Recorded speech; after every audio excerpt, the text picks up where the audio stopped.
what's going on with DCFS, because this is not a problem that just originated with this case. It's been ongoing for, in my opinion, for years.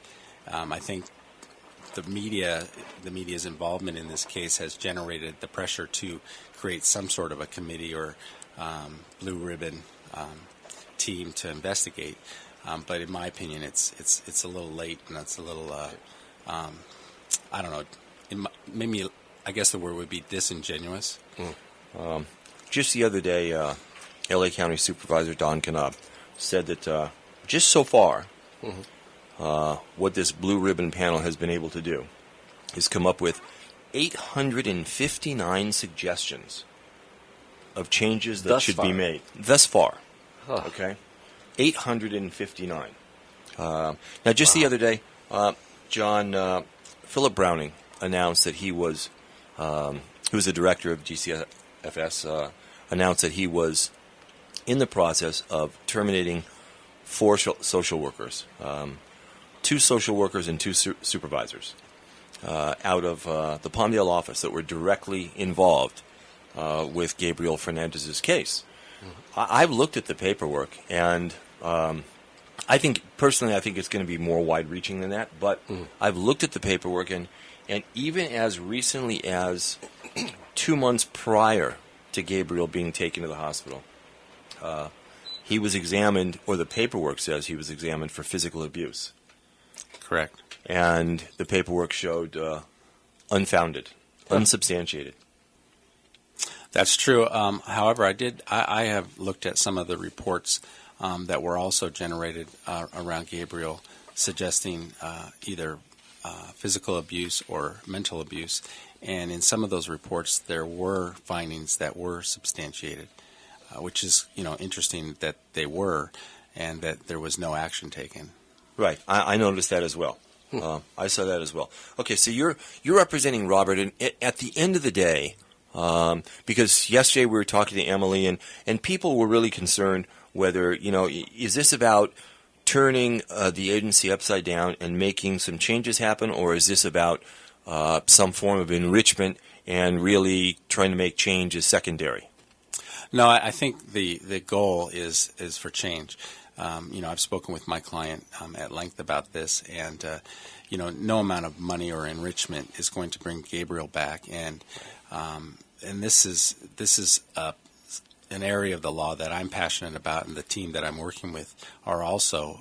We're trying to make a change so that not only it will benefit in some way this family to feel like things have been done in Gabriel's name, but also will prevent this from happening to other children.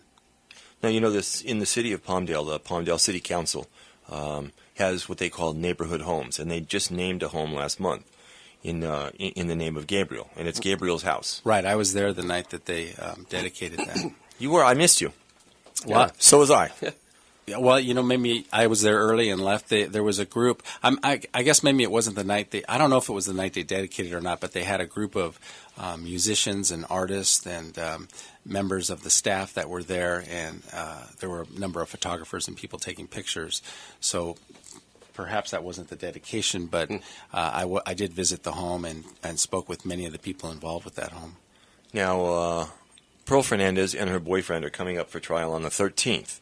Actually, they're coming up for arraignment. For arraignment, rather. Right. On the 13th. And, something interesting, and I know your client here, Robert, is here as well, and we'll talk to him in a minute.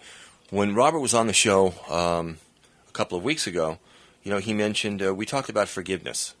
And it was interesting that Robert said, he has to find it in his power to be able to forgive his daughter.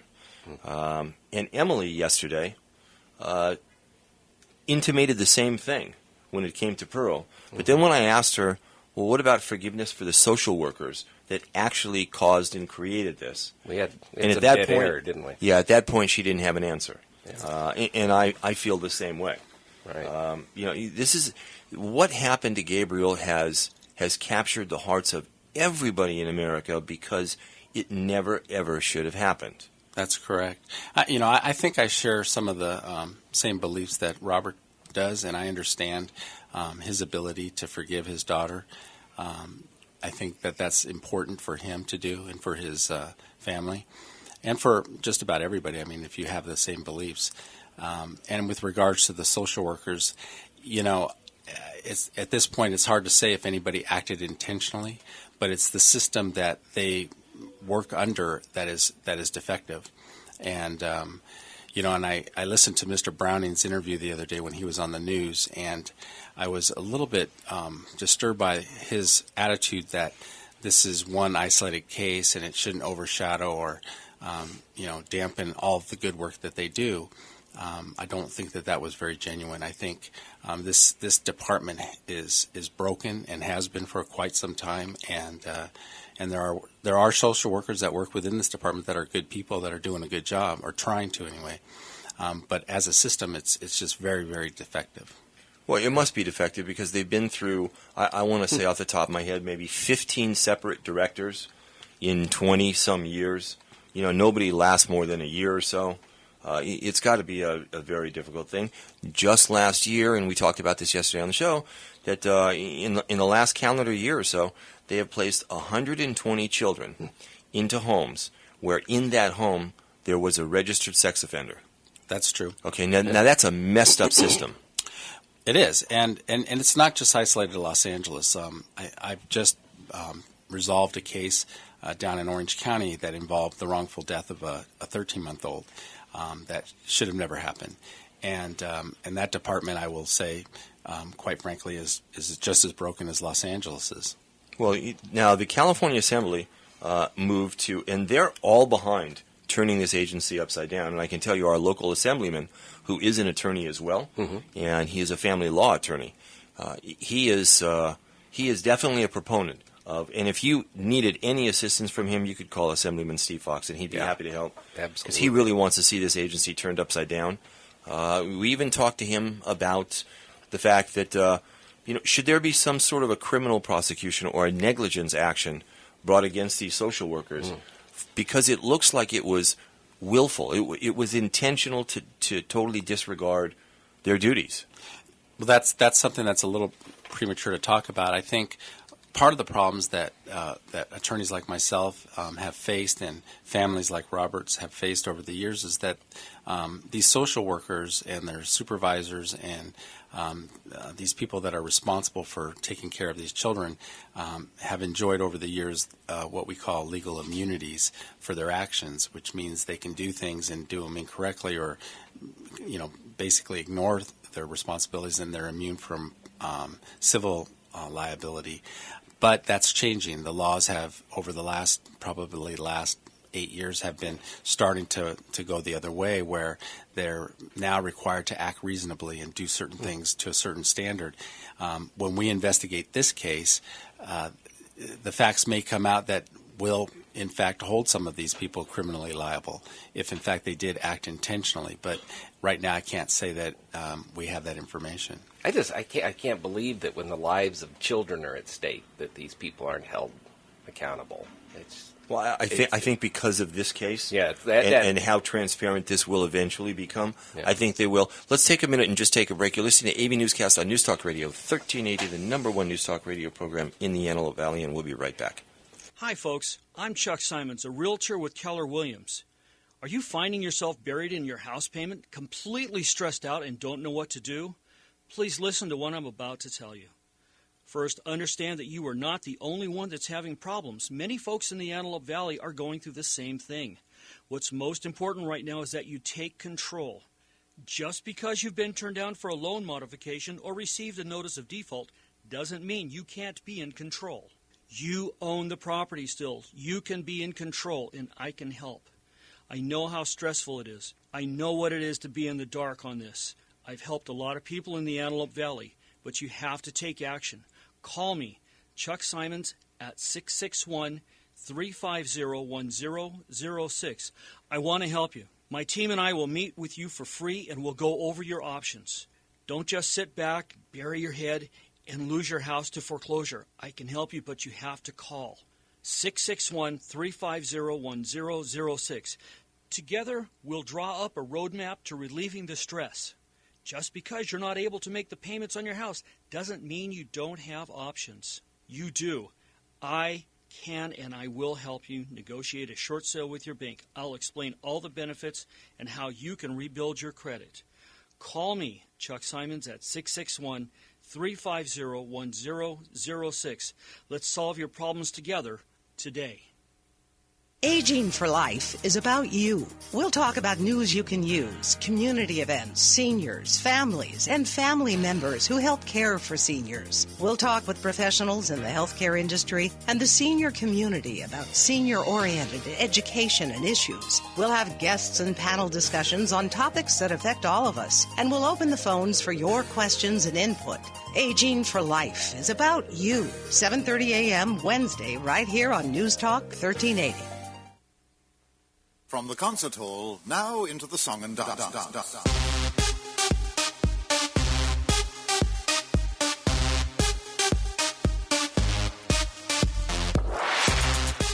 Welcome back to AVNewsCast.com on News Talk 1380. You know, John, just the other day in Palmdale at the DCFS office, the social workers held a little protest outside, and I don't even want to use the word little, but they actually are complaining that they're overworked and there aren't enough of them. Their caseloads are too much, and there aren't enough social workers to be able to do the job properly. Yet they find the time to go out there and protest. Now, I don't dispute some of the things they're saying, but when it comes to what happened to Gabriel Fernandez, this isn't a question of being overworked. This is a question, to me, this is a question of a county agency not doing their job and the people not doing their job. Now, my question to you is, these 4 social workers, say they become terminated. The county will still be required to present a legal defense on their behalf? You know, as far as I understand, they've been given letters of intent to terminate. And I think the process from there is it goes through their union, and the union will then, represent them, the employees or the social workers, in an effort to maintain their jobs. So whether or not they actually end up terminated is yet to be seen. They're at the point where there's an intent to terminate. Now, wouldn't you expect, or if this was at a General Motors or some other place, you would think that a lot of the employees would say, these are 4 bad apples. We need to get these people out of here. I'm not seeing that happening. I'm not seeing these social workers getting jettisoned out. I expected there to be some infighting by this point. Yeah. I think you see this a lot with when unions are involved, and the department may have the intent to get rid of them quickly, but they've created over the years various rights and procedures for grievances and things that just stretch these things out and delay them. So we're starting to learn a little bit about how that's exactly working in this case. But yeah, I think if these social workers did what we believe they did or didn't do what we believe they didn't do, it should be very swift. It took several months for Director Browning to come to the decision that after a long and lengthy investigation that we had a problem with 4 social workers. I don't know why it took so long. I really don't. And which leads me to believe that how long will it take them to make some changes, or do you think that your litigation will force them to become more transparent and to make changes swifter?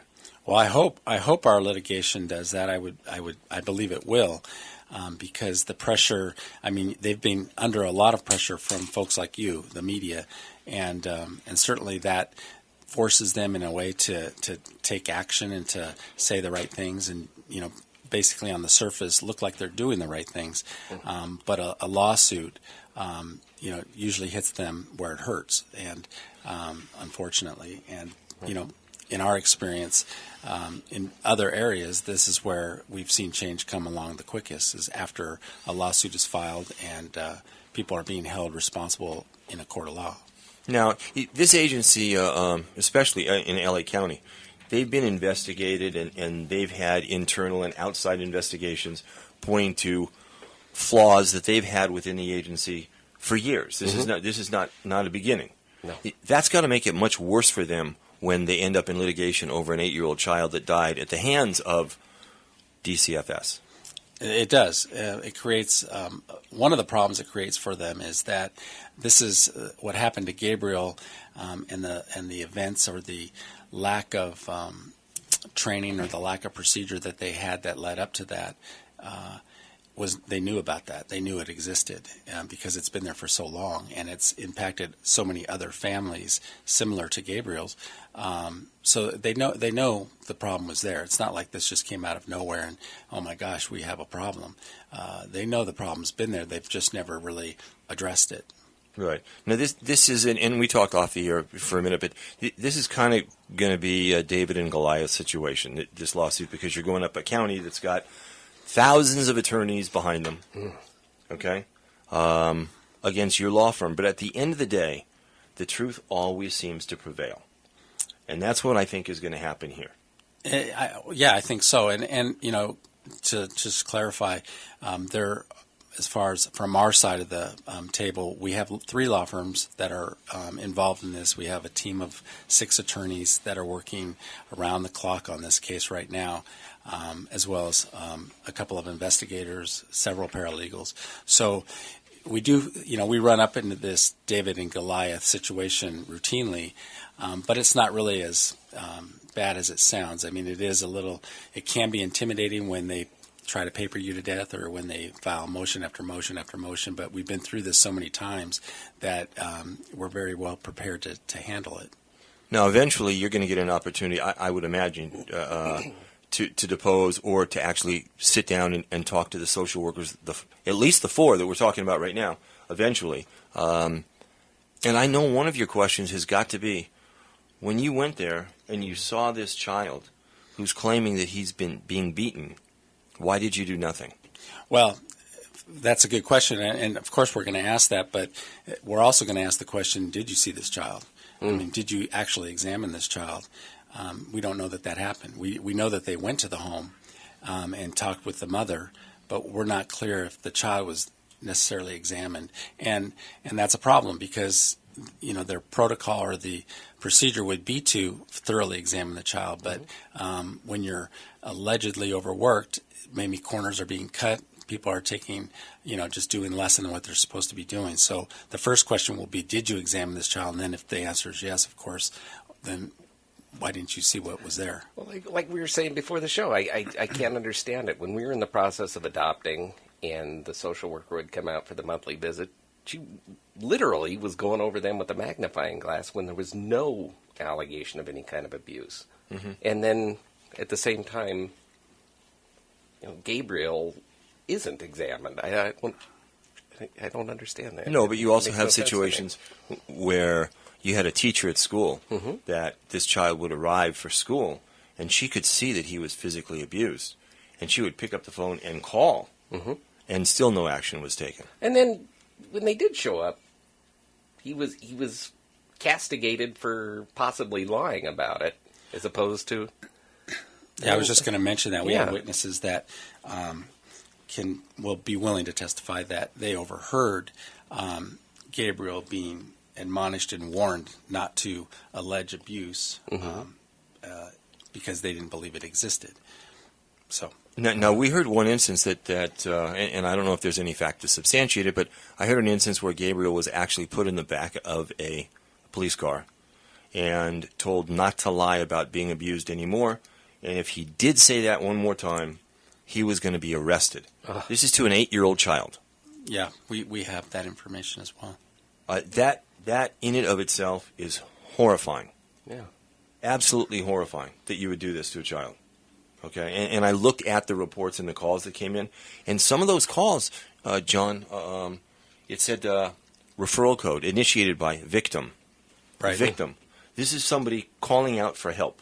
Yeah. Okay, saying I need some help. And then you get bullied by the people who are supposed to protect you. Right, and nothing happens. And and typically you don't hear from the victim in these types of cases. You don't hear the victim reaching out and saying I need help. And so for that that's a huge red flag when you have an 8-year-old boy calling out because usually the child is trying to protect the parent. And this child is clearly calling out for help and is being ignored. And that's one of the biggest red flags I would think there would be. Yeah. Now, I know Robert's here with you, too. Okay, and I want to get him on the show. In a couple of minutes, we just take a little break for a segment to do Stein Time, and then we'll come back and we'll put Robert on the show because I want to talk to him. We had Emily on the show yesterday, and so I want to talk to Robert a little bit about what Emily had to say. And one thing I do want to mention is that Emily yesterday, there was no question in her mind when it came down to the relationship that Robert shared with his grandson. There was an extremely tight bond. There was a lot of love between the two of them going both ways. And she was emphatic about that. Okay. So that there was no question about that. Other stuff that was going on, that's a whole other thing, and that's family stuff, and we don't have to really go there. Right. But when it came down to the love that Robert had for Gabriel and that she knew that Gabriel had for her grandfather, it was immense. Right. Yeah, and just to add from what I've observed, Steve, is this just looks more like a father-son relationship to me. We have to remember Robert's the grandfather, but everything I've seen and heard and observed is this was a father-son relationship. And that's what we got from Emily too. Mm-hmm. You can label Robert as the grandfather, but it was really a father-son relationship. Right. There was absolutely no question about that. What totally appalls me, though, is that this could have stopped. This could have been prevented. Gabriel could have still be here today if a social worker had just done their job. Right. Just the job. And that's not about being overworked, because if you do go to a residence, all you have to do is examine the child. Mm-hmm. The child is saying, I am abused. All you have to do is act on that. That's all. Yeah. Well, that doesn't take much. And listen to the parents, or listen to the grandparents in this case, or listen to the neighbors, or listen to the teacher. It wasn't a custody dispute. It wasn't some angry, nutty parent trying to get back at the other one. This was it was the child himself crawling out. It was the teacher calling out. I mean, the other thing is too is if they had a system of record keeping, they would realize that this woman, the mother of Gabriel, had a history of abuse with their department, with other children. And that's something that needs to be addressed. That's the biggest thing that I can't wrap my brain around, is how the sheriff's department, it's tied to a location when there's a report. It's not tied to an individual. So the reports from the school were separate from the reports from home. It was separate from. Why can't it be tied to an individual? And that's one of the changes that needs to happen. Yeah, is there needs to be a communication between agencies and all the mandated reporters, teachers, physicians, anybody who sees this child or a child like Gabriel. Right. And if a report came in from another apartment unit within the apartment complex, that report still doesn't get tied to Gabriel's apartment. It gets tied to another apartment, even though they're in the same building. And then there's no information sharing between DCFS and the sheriff's department. Right. That's got to stop. That's the big problem. Yeah, that is a big problem. We're going to take a break. When we come back, we're going to bring Michael Stein on from Texas. We're going to do Stein Time, and then we'll be back with John and Robert Fernandez. So stand by. You're listening to AVNewsCast on News Talk Radio 1380. I need a data backup solution for my business to replace my current tape backup device. Do you want to spend a lot of money? No. Do you want to store and pay for replicated data? No. How about a solution that's difficult to install and use? No. Offshore automated phone tree support okay? No. Then yes, we can help. Barracuda Backup. End-to-end protection for physical and virtual servers, including data deduplication to significantly reduce storage requirements, and replicated cloud storage for assured recovery, and live humans to answer your calls. Try Barracuda Backup free. Go to barracuda.com/yes. Performance Bicycle, the nation's largest cycling retailer, is facing record high inventory levels, and it must be sold.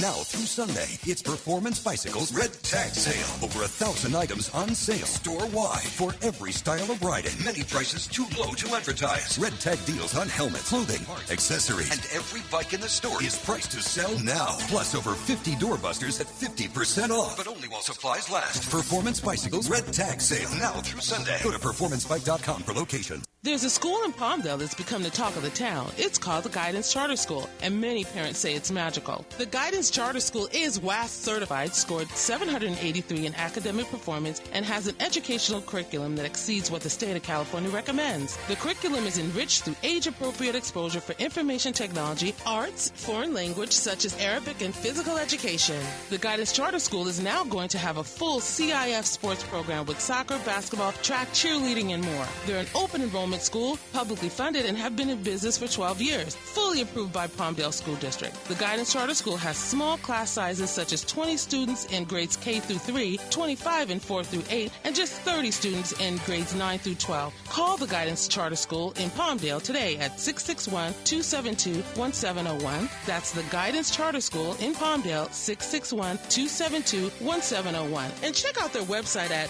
thegcs.org. A better high school choice. The 75th Annual Antelope Valley Fair is back on August 16th through the 25th. And that means it's time for the Rally Kia Arena Events and Monster Truck Show, sponsored by Career Care Institute on Friday, August 23rd, and the Demolition Derby, sponsored by Allstate Cullen Insurance, on Sunday, August 25th. Pre-fair tickets for each event is $15 until August 15th. As of August 16th, tickets will cost $20 each, so buy yours today at avfair.com. Monster trucks and demo derby tickets include fair admission. There's no free grandstand seats to these events. A ticket is required. Don't miss the giant monster truck show or the crazy smash 'em up demo derby at the AV Fair. For all fair information and to buy tickets, go to avfair.com.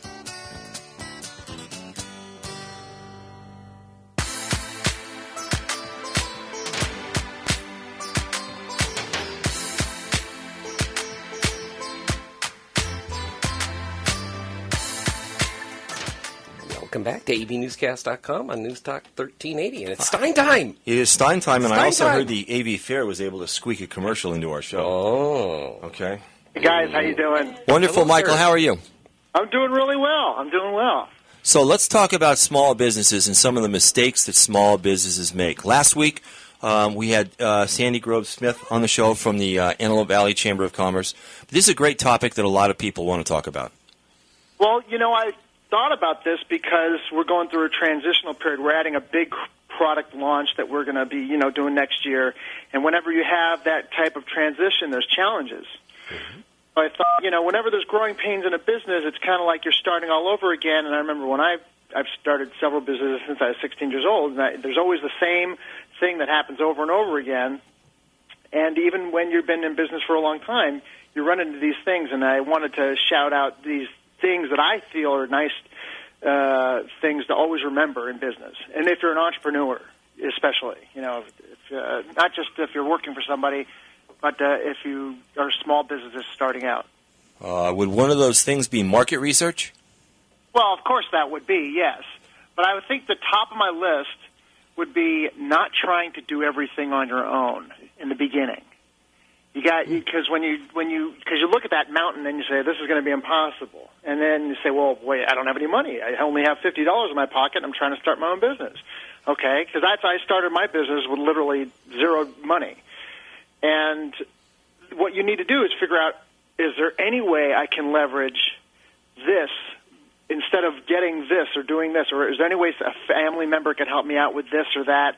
You got to try to figure out a way not to do everything on your own. And the little bit of money that comes in, you got to start to figure out what are ways that I can maybe pay somebody to do this, as opposed to me spending all my time to save that money, because you'll be penny wise and dollar foolish. So that's the rule number one in my book, is to start to think how you could leverage things.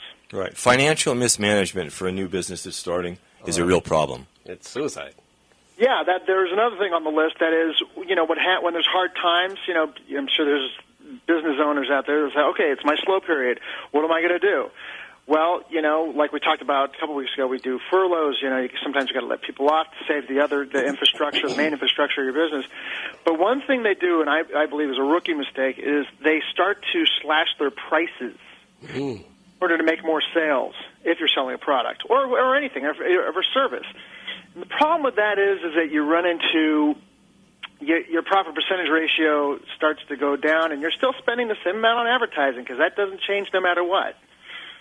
You want to remember, we don't take away any money from our advertising either, right? Right. Absolutely.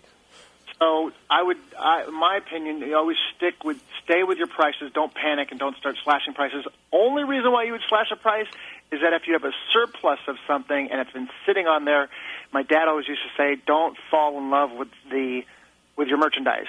If you fall in love with the product, don't fall in love with your merchandise, meaning get it off the shelf. That's interesting you say that, because I was talking to somebody yesterday that actually wanted to reduce their prices on a couple of items because they want to capture a greater market share, or they're hoping to capture a greater market share. So they're thinking, well, I have to, one, cut back on my advertising, two, I'm going to lower my prices in hopes that I can sell more. Yeah, no, you can't do that. It's I'm sure there's a scenario out there that I hate when you say absolutes. There might be a scenario out there where that does apply. I'm not familiar with it. It's never run in for me, unless you have a surplus of inventory, and that's the only time that comes into play. Because you got to pay for everything else, and there's certain costs that just don't disappear. They're just a mandatory cost, like advertising. Right. Now, when you mention that advertising, that's one of the areas, and we talked about this before, Michael, that's one of the areas that small business owners will make a mistake when times get tough. They'll cut back on their advertising. That's the first thing that they're going to cut back on. The math is just not there for that, though. I mean, think about it. If you have, we advertise in Antelope Valley. We have advertisements, right? Yeah. And they're working. I've talked to you about this. I say, what's the proper percentage ratio on, what's the ROI on that advertising? And then you'll say, okay, we have X amount of sales. This is what the advertising costs. And then you do some math. And if it works, why would you ever get rid of any of those modalities of advertising? You collect them, and you never get rid of any of them if they're working, because that's your lifeblood that's your engine that's moving everything along. Yeah, but a lot of small businesses, business gets slow. I was just talking to somebody the other day that has cut back 100% on their advertising. Wow. They're not advertising at all, yet they look at me and say, but I'm not doing any business. Yeah. Okay. Yeah, my sales have dropped terribly. I can't afford to advertise now, but I don't understand why I'm not doing any business. Well, you're not chasing it. Yeah.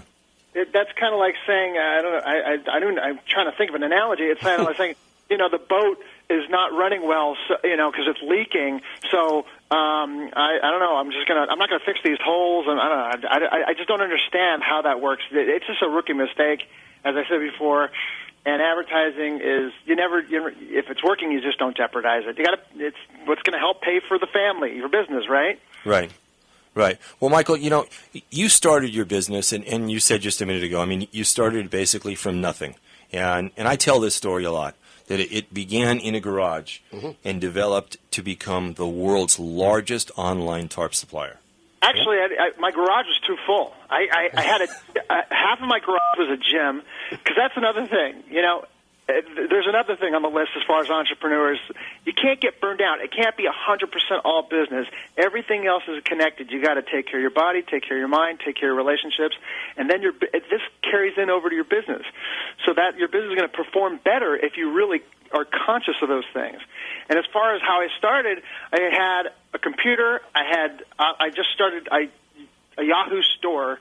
This business as of 13 years ago, and started building a website, and built 2 websites, and you could do that for relatively zero money, but you need money for a computer, and I did have a computer at the time.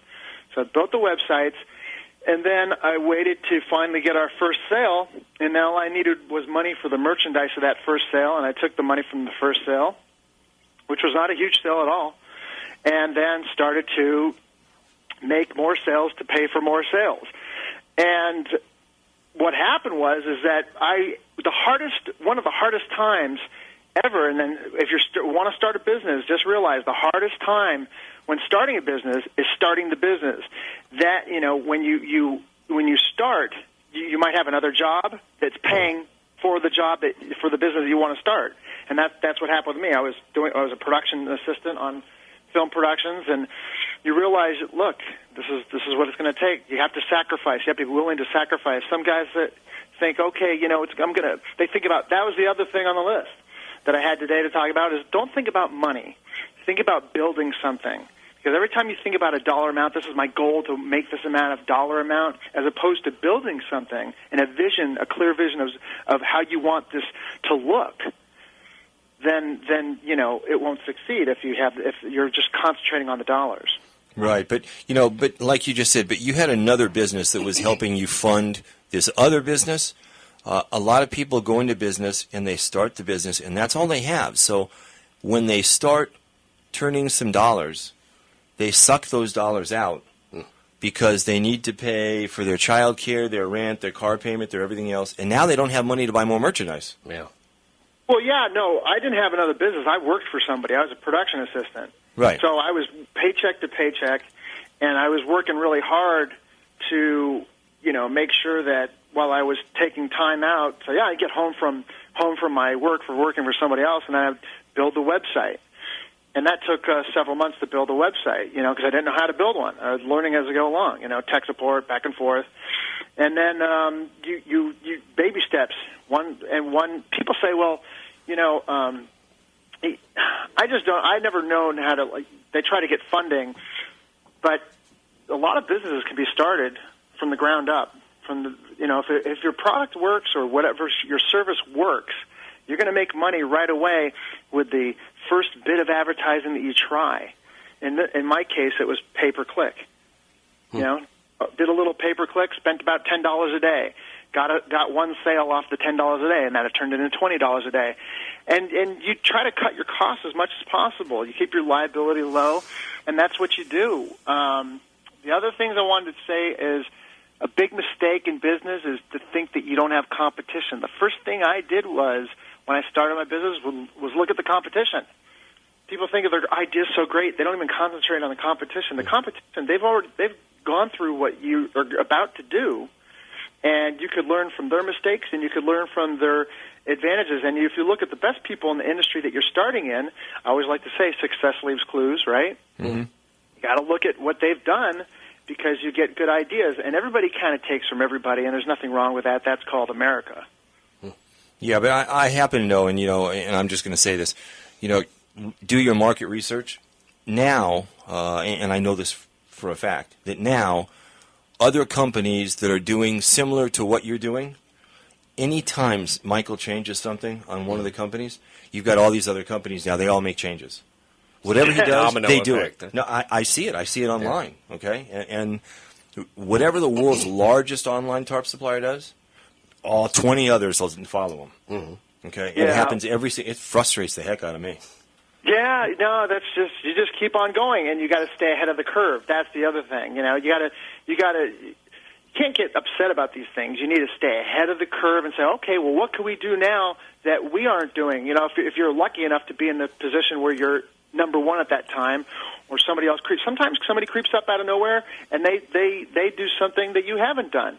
So it's like a race, And I'm a very competitive person, and that's another thing. You get excited about being competitive. Don't be ashamed about being competitive, because if you don't feel that competition nerve in your body, it's going to be tough to be an entrepreneur. So you got to get competitive, and it's like a race. And when you see somebody else come along with a concept or something, you say, well, my first instinct is not to do exactly what they did, but how can we do something like they did, but do it even better with our own twist on it? If Michael came out with pink and yellow polka-dotted tarps, mm-hmm. you'd see those on every website across the country. Yeah. Okay? That's what we should do, Michael. Yeah. Yeah. Well, what we want to do? We want to come out with a line of pink products for breast cancer. I haven't told that to anybody, but I think we should come out with a line of pink pop-up tents, all kinds of pink outdoor gear, and pink, all the products that we get. We should have a pink version of it and give a percentage to breast. Pink camo. Yeah. Can I tell you something? You before I came on, you're like Mike from Texas. I still consider myself Michael from Encino, but you said Mike from Texas. And out here in Texas, they're one of the number one selling Otter boxes. The Otter box, the phone, the number one design that they sell out here, because we're going to come out with our own cell phone case next year. So I was in an AT&T store. I said, "What's your number one case that you guys sell?" And she says, "Without a doubt, it is our pink camouflage Otter box." And I was thinking, well, that means that there's a big contingency here in Texas of women that want, because I don't know many guys that are going to want the pink camo Otter box. Hey, well, I'm not. I wouldn't say there's a huge men wanting that color. I'm just saying, there's probably, it's more feminine driven, so more women would probably want that product. Not to say that men won't want it too. I'm just being a pain. No, that's all That's right. what I do. Yeah, I love it. That's cool. Michael, I've got to take a break. You take a break. I love you guys. Okay. I appreciate it. Thank you so much. And Stein time. we'll talk to you next week. Thanks. All right, sir. Have a great day. Pleasure. Thanks. You're listening to AV Newscast on News Talk Radio 1380. We'll be back in just a minute, and we're going to bring on Robert Fernandez. If you're thinking about getting your backyard in shape for entertaining, there's only one place to shop, and that's Abadak Outdoors in Palmdale. At Abadak Outdoors in Palmdale, you'll save up to 70% off retail every day at our factory warehouse showroom. Abadak has everything you need to get your backyard in shape, like 7.5-foot tall, 41,000 BTU, freestanding LPG patio heaters for just $159.99. How about a fully enclosed backyard gazebo? Fire up that barbecue and enjoy a nice meal inside one of our Mandalay, Trinidad, or Mykonos freestanding gazebos, just $219.97 every day. If you want wholesale prices, come to Abadak Outdoors in Palmdale. How about backyard shade or car canopies? You can pick a variety of color choices starting at just $129.97. Stop by Abadak Outdoors in Palmdale. We're located at 38940 Trade Center Drive, 1 block east of 10th Street West. The Abadak Factory Showroom is open from 8 to 4 every day. That's Abadak Outdoors at 38940 Trade Center Drive in Palmdale, where you'll save up to 70% off retail every day. Check us out on the web at abadak.com or give us a call at 661-480-1562. I remember the moment. I'll never forget that moment. As long as I live. As long as I live. A storage tank ruptured, and for miles, chemicals were pushing up against the riverbanks. This was a big, big deal, and it was going to have serious impact on communities up and down the river. I remember the moment this local guy came up to me and said, "They call the guard out for this stuff?" You probably thought we were all about hurricanes, tornadoes, fighting Mother Nature. Hey, it's a chemical spill. It's a disaster. It affects the water supply, threatens wildlife. We're talking about the health of entire communities and people's livelihoods. You bet we're ready for these kinds of things. We were out there with booms to prevent the spill from expanding. We're responsible for protecting and monitoring the sensitive wetlands. I also remember the moment that same guy came up to me and said, "I don't know what we would have done if they hadn't called the guard up." Learn more about how you can protect your friends, families, neighbors, and the environment. Everything that makes up your community. Go to NationalGuard.com. Sponsored by the California National Guard. Aired by the California Broadcasters Association and this station. Chronic Beats.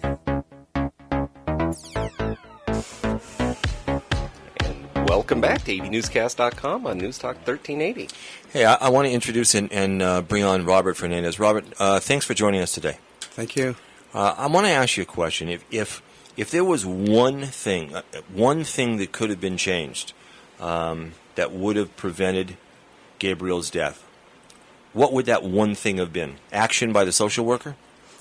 Yes, I think so. It would have prevented all this bad tragedy. Now, do you know, did the social workers, or did you say the last time that you were on, that they actually, they went to your grandson's apartment, but they didn't actually check him? I think so. I mean, if they would have seen all the, bruises and things like that.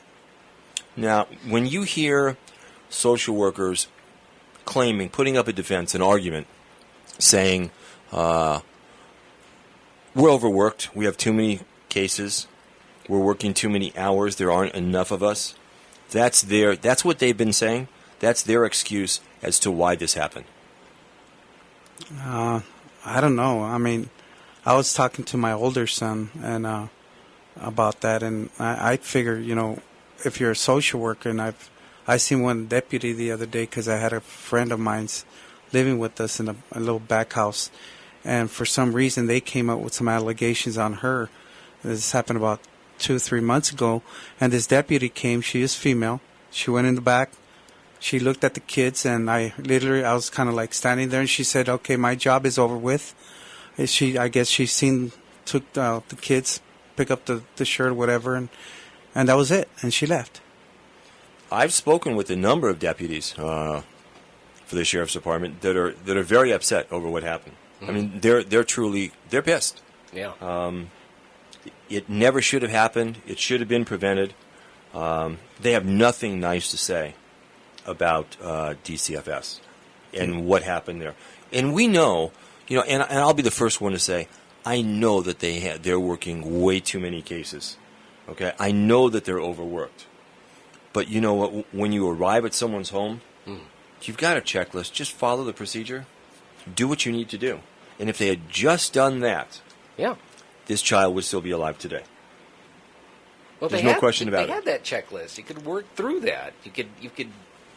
But they didn't get work through efficient that. with the time management But they didn't make work, those cases work through move that. smoother.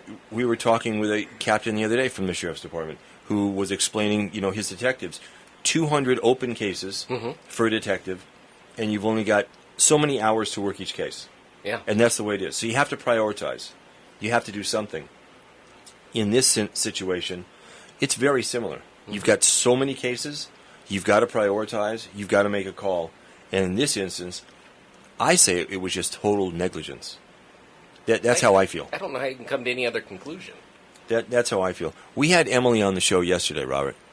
I don't know if you listened to the show or if you had a chance to grab it online or anything else, but she did explain that, and she was really emphatic that there's no question that the love that you had for your grandson and that he had for you was extreme, and it was if you take away the label of grandfather, it was really a father-son relationship. Well, that's an earned title. That's why I find it so hard. I talk about the birth parent of my own children, and she never earned the title mother. No, you earn that. But somebody has said, people have said, Pearl is in jail, and I think Gabriel's paternal, real dad, biological father, is in prison. Am I right? Yeah, he's in prison. Yeah. Right. No.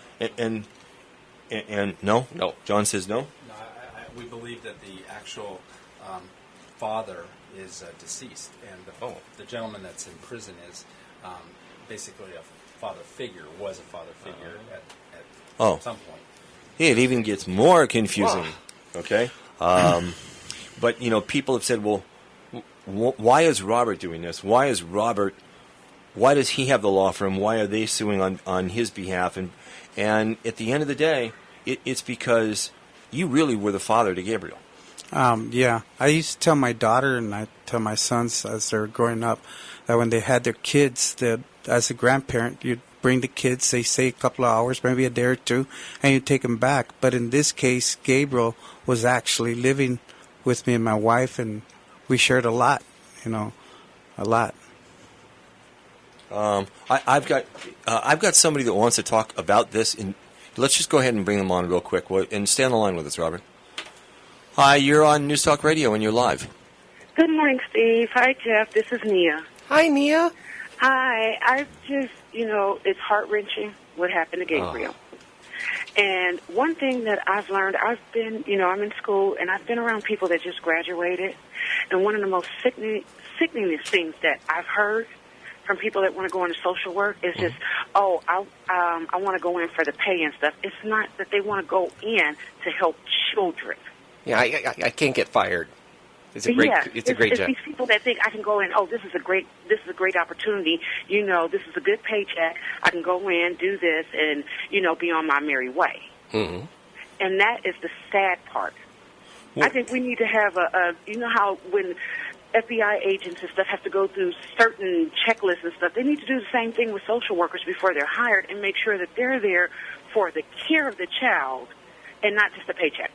Well, I understand what you're saying, but this is a big agency. I do know some really good social workers, and since this happened with Gabriel, I have met a lot of social workers, and I do know a couple of really good ones.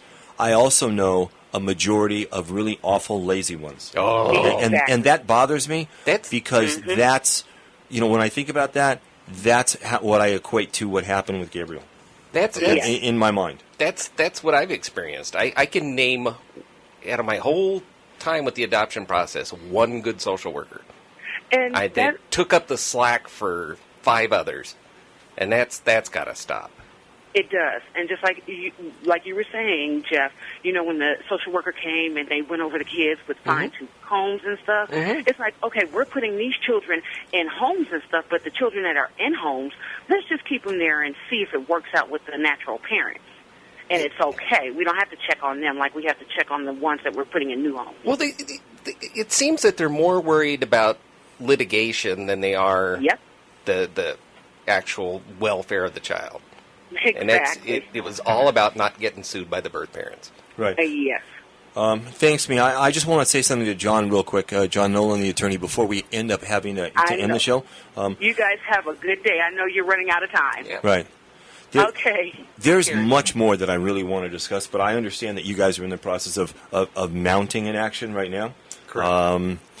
Once that action is crafted and served, I'd love to get a copy of that lawsuit. Sure. And then I think we can have a much more open conversation. Yeah, it's public information. And, sure, we can provide that to you. I think that would be great. Robert, we've only got about a minute left, but is there anything you want to say in our last minute? Well, about these social workers probably being fired, you know, that's to be expected. I didn't really get surprised. I'm not even really happy. My focus is to change the law where these people get some type of prison time, you know, not just fire them, you know. They're actually what I call an accessory to murder or homicide. If you're there and you happen to be there and something happens like that type of tragedy, I mean, they're there. You know, what do the courts do to people that are hiding bodies or something like that? Ain't they an accessory? Well, you know, we asked Emily yesterday, and we talked to her, and we said, you know, that you could forgive, and you mentioned that you could forgive your daughter. I asked her if she could forgive your daughter, and she said yes. I asked her if she could forgive the social workers, and she went silent. Wow. And that was much more difficult. So, and hearing what you have to say, and we concur, there are other people that concur. Our state assemblyman feels that if there is a criminal action that could be brought against these people and they were found to be negligent, he's all for it. He is absolutely all for it. We've got to end the show. I want to, John, thanks for coming to the show today. You're welcome. Okay, you're welcome on any time, and Robert, you as well. Anytime you want to come on. Thank you for listening to News Talk Radio today and making us the #1 News Talk Radio program. Have a great weekend.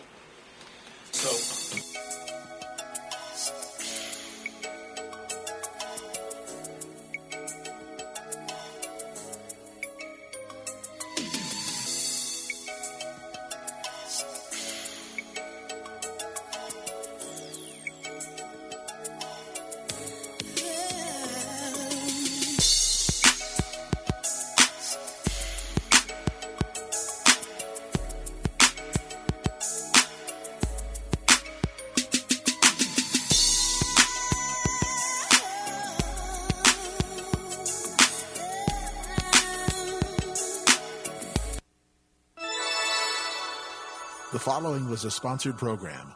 High Desert Broadcasting is not responsible for the views or claims expressed in the previous program.